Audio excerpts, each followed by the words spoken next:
Okay, so I get out in 2013 and I end up moving back home and I stayed secluded. I didn't go nowhere. I stayed away from everybody. Um, but one thing about friends is when you're locked up, they forget you. They don't even remember who you are. But the moment that you get home, they're the first ones to throw you a barbecue. Can't wait to see you. I kept running into people and they'd always say, "Hey, you got anything? Can you get me anything?" I didn't fall for it at first. I um I ended up seeing a man that was a really good friend of mine. We had been friends for 20 years. We used together in the past, uh, but his name was Mike. We got married in 2014. Now, before we got married, I told Mike that if he was going to use, I didn't want to be with him because I wasn't using at the time. And I wasn't going to be with anybody that was using. Two different lifestyles. I'm not going to do two different lifestyles.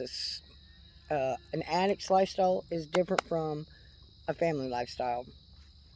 Well, I remember that conversation when I asked Mike. I said, "Mike, if you're still going to use, I don't want to be together because I'm not going to be with anybody that uses." Mike told me, "No, I'm done with it." We got together. We got married in 2014. And a couple months after we were married, Mike come to me and he said, "Let's use." I didn't want to. The first two times I told him no. Now, Mike's not the reason why I used. That's not what I'm saying here because I'm an adult. I make my own choices. I done what I did because I chose to do them. But I was weak-minded. On the third time that Mike asked me to get high, I said, "Okay." I said, "Where's the calendar marked down this date?"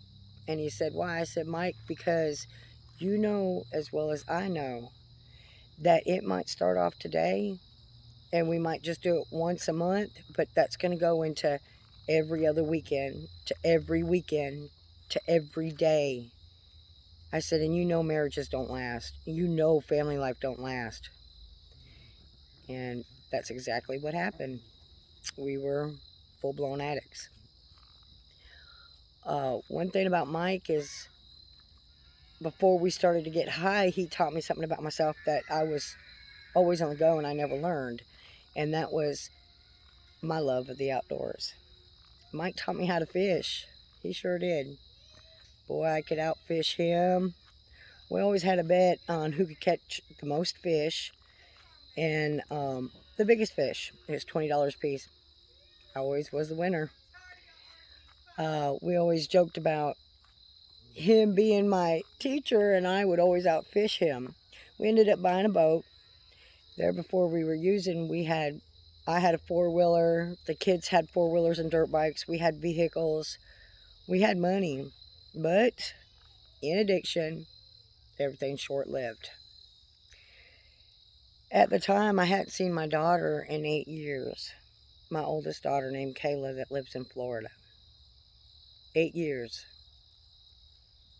Uh, I'm not sure how we ended up getting separated from each other, but we did. Lost contact. And she ended up reaching out to me while I was in restitution on my Facebook page.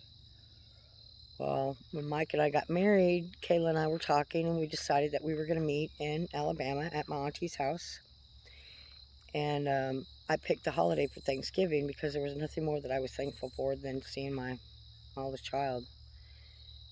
And I'll tell you, when I saw that child get out of that car, I didn't know if I was to hug her, kiss her, just walk up to her and stare at her because there was so much that I missed out on her. I don't know.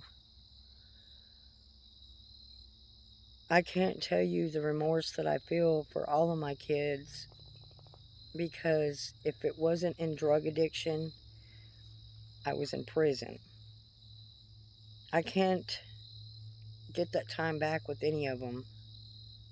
but we can move forward. And luckily, all of us, all 5 of us, that's what we're doing. We're moving forward. These videos are not just for me. These videos are to help heal them too. You know, they've got a lot that they've been through too. I never, my addiction did not, I didn't sit there and get high in front of my kids. I didn't, you know, bring the stuff in front of them or nothing like that, but they knew what was going on. Children are so smart. They knew what was going on.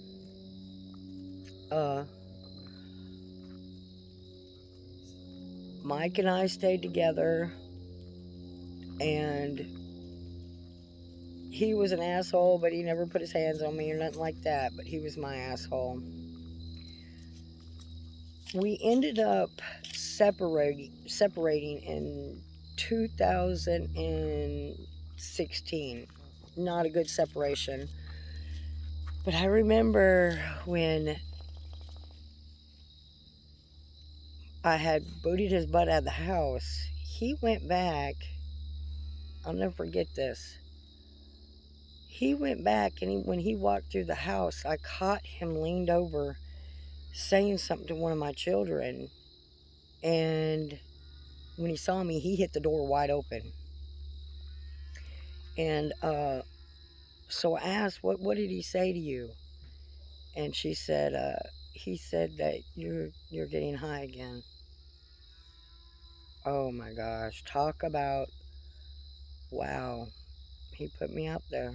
I never lied to them. I told them the truth. That's one thing that I was taught.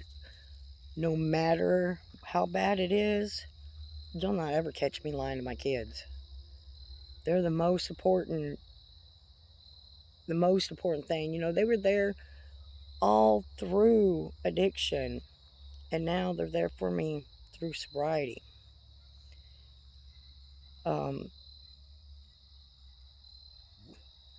Mike and I, it took us a while to get over our separation, but we did. We become pretty good friends afterwards. Matter of fact, probably better friends than we were when we were together. But that's for another video, because my next one, we get to talk about my favorite person. I love y'all. And to the addicts out there, keep your head up. Keep pushing.